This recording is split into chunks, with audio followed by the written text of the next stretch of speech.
Velkommen til den her video, hvor det er, at vi vil løse opgave 6. Vi starter med lige at lave opsætningen i noget af opsætningen i, hvad den hedder, Simulate 3D. Vi starter med at tage et højre.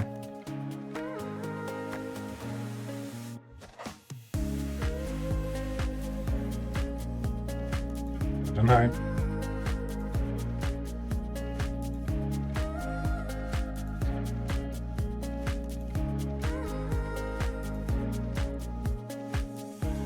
Der.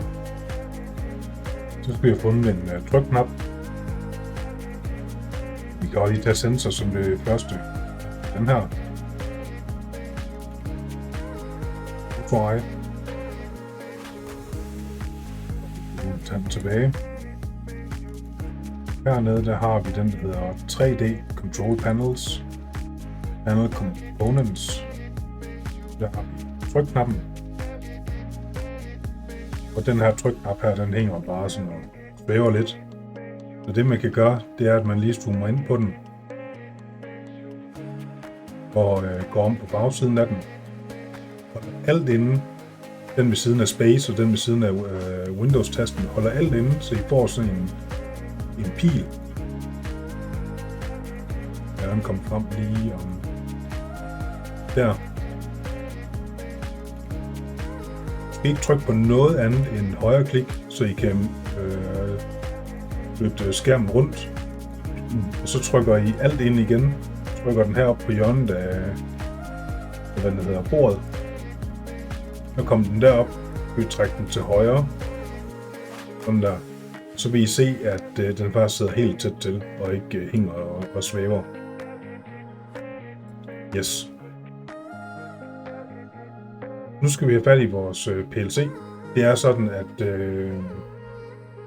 jeg har faktisk Emulate til at køre på en PC, og så har jeg TIA-portal og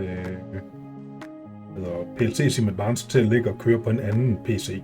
Så det er to PC'er, der snakker sammen lige nu.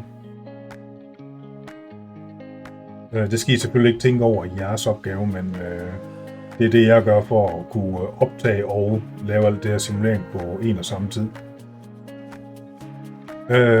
Vi går lige ind på den anden PC. Det er den her, jeg kører Remote Desktop til. Vi tjekker lige, at vi har sat flueben korrekt, for at vi kan simulere. Den er der. Den skal være på. OK. Så trykker jeg højre klik på PLC'en. Properties. Først vi tjekker det om jeres IP, om den passer med den simulerede PLC. Det gør det så i mit tilfælde. Og så går I ned til den, der hedder Protection and System, Protection and Security, og så Connection Mechanism, Permit Access. Sæt det her flueben til, OK. Nu er vores script fuldstændig ligeglad, men det er rart nok for Emulate at have nogle tags og holde det op imod. Vi går ind og definerer 3 tags, og det er start, PE og motor. Motor er så en Q00. De 3 tags her, dem kopierer vi ned i vores watch table.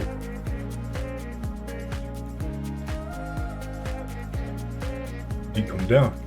Så downloader vi hele konfigurationen til vores PLC, og husk, vi har været inde i PLC'en og tilføjet nogle ting, f.eks. put-get, så er det en hardware konfiguration.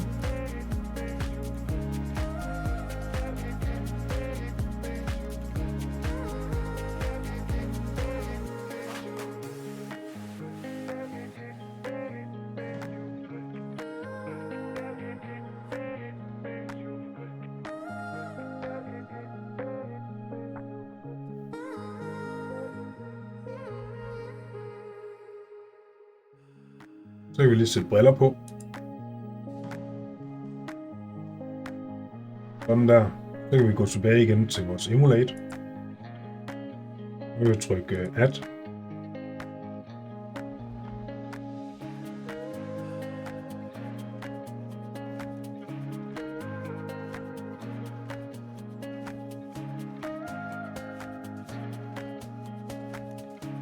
Og jeg connecter så. OK. Og jeg vil forsøge at connecte til PLC'en. Når jeg bruger den her S7-kommunikation, og ikke bare den her PLC Sim Advanced, som I plejer at bruge, så kommer mine tags ikke frem. Jeg skal selv lave dem.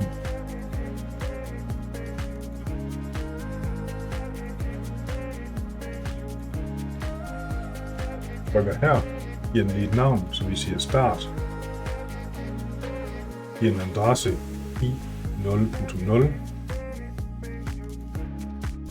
Så har vi DE. Den giver vi adressen i 0.1. En motor. Den giver vi adressen U0.0.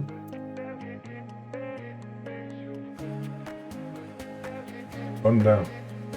Så for at få dem på, så kan vi trykke på knappen. Det er start, det er den der op. Properties. Button pressed. Og den næste, det var så PE. Det er den her. Det er blocked. Den sidste, det er motoren. Og det er den, der hedder is motor on. Sådan der. Øg på at trykke start. Sådan der. Og så kan vi lige prøve at se om vi trykker lige på motoren først der. Kører ned i bunden her, eller ikke ned i bunden, men næsten halvvejs. Sætter den der til off. Den står allerede til off. Super godt. Så kan vi lige den her lidt ind til siden. Så flytter vi lige kassen her hen til start. Trykker play. Så kan vi se om vi kan få sat motoren i gang over fra PLC'en. Så hvis vi lige prøver at sætte den her høj.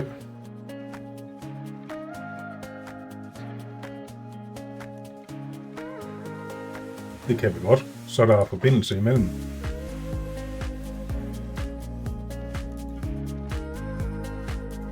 Og vi går ind lige og resetter den her. Sådan der. Så er vi klar til at lave vores script.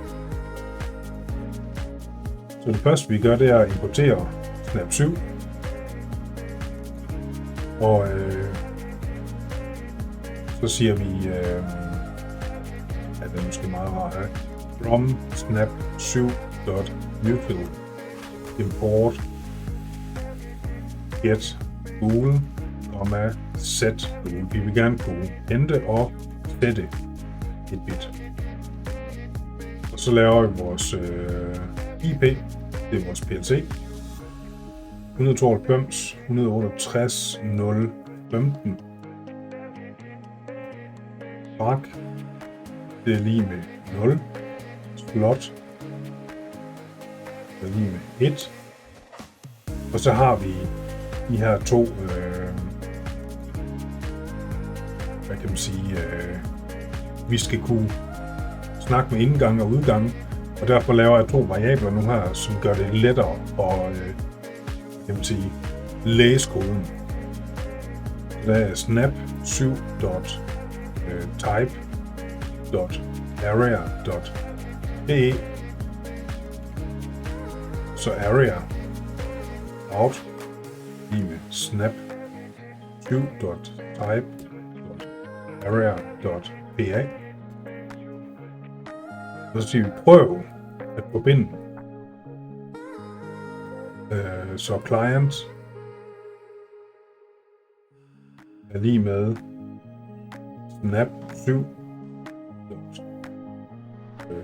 client med stort til start stop client connect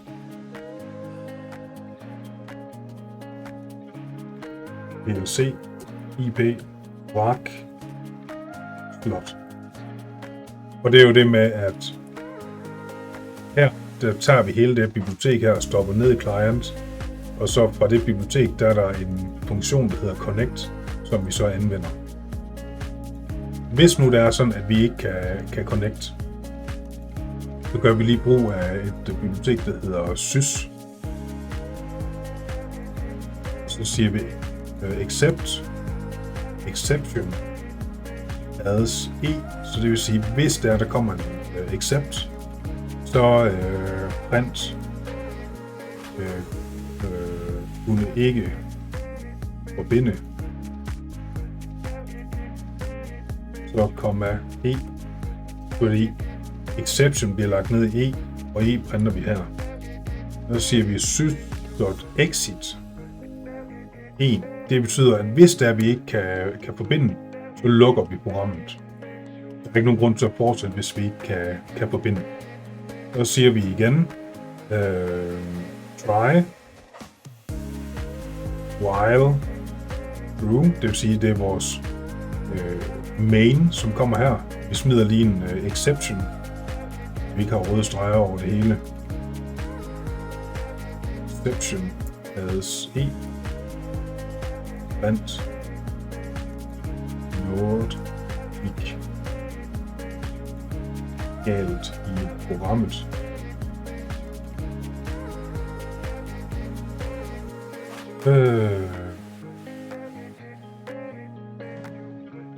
Yes, og så tager vi en finally. Og så siger vi, at client.disconnect client.destroy. Og det er jo fordi, hvis uanset hvad, så vil vi gerne lukke programmet pænt ned. Så her det lukker vi programmet pænt ned ved først disconnect, og så derefter destroy client for at frigive ressourcer.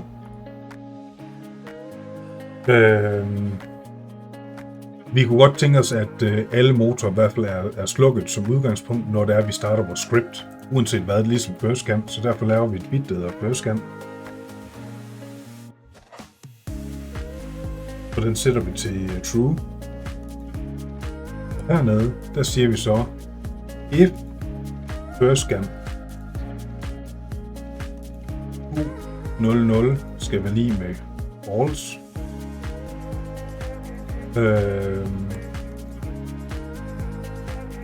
First scan skal være lige med false.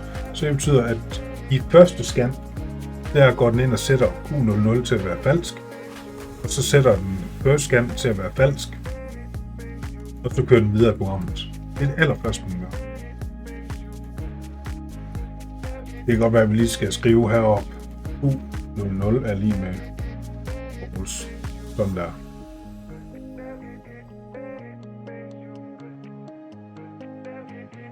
Så siger vi if.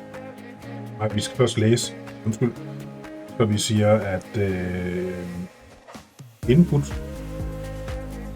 raw er lige med snap7 dot det er ikke snap7, det er client read area, og det er area in 1,0,1, fordi vi læser 1 byte, og så læser vi det ned i 00. Get bool, og den tager en byte array, kan vi se. Det er den her, så 0,0 for at få det første bit i byte array. Og så har vi vores photo array, get bool, input raw igen, og så 0,1 for at få det næste bit i byte array. Og vi laver faktisk lige et byte array heroppe, der hedder output lige med, og måske raw lige med byte array 8 bit. Så laver vi vores if i00 and not i01 set u høj. If i01 u skal være lav. Nu skal vi skrive til vores udgang. Det herinde, det er vores logik. Vi skriver her læser input.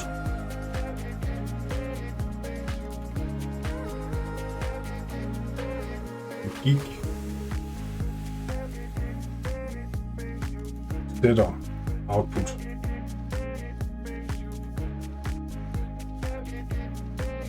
Og det er set bool. Og det vi gerne vil sætte, det er så et byte array. Byte array, det har vi lige her. Og hvilken plads er det? Det er plads 0. Plads 0. Og så hvilken værdi? Det er Q00. Så siger vi client, så skriver vi den ud, fordi den her, den sætter den bare, den sender den ikke til PLC'en, men det gør den her kommando. Så client write area. Hvilket area er det, der vi skal have fat i? Det er det her area out. Og er 0. Og 1,0. Og hvad er det for et bit array? Eller byte array hedder det, ikke bit. Byte array, det er det der. Og så skulle koden faktisk meget gerne virke. Så nu prøver vi igennem. Vi går ned og skriver Python. Og så filens navn, det er så Python exercise 6.py.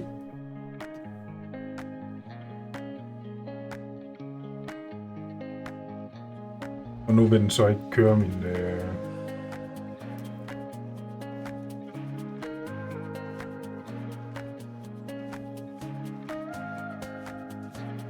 det er fordi den ikke er inde i min VNV. Det er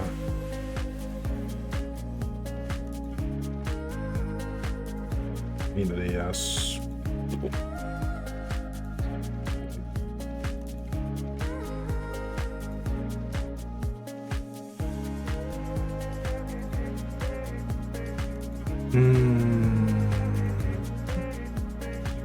ja. GitHub der. Det er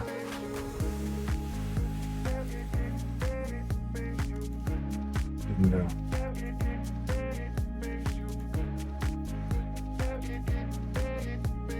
Vi prøver lige at trykke højreklik på den, og så siger vi Open Integrate Terminal. Der kom den. Det er fordi, at jeg ikke var inde i min jeg kalder det virtuelle miljø. Så Python exercise 6.py.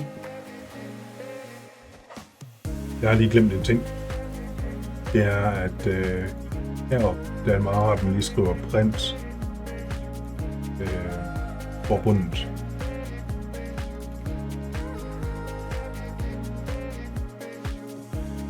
Sådan der. Så kan vi i hvert fald se, at vi er forbundet til PLC'en. Nu prøver vi at gå ind i vores program her. Trykker start. Så prøver vi at se, om det virker.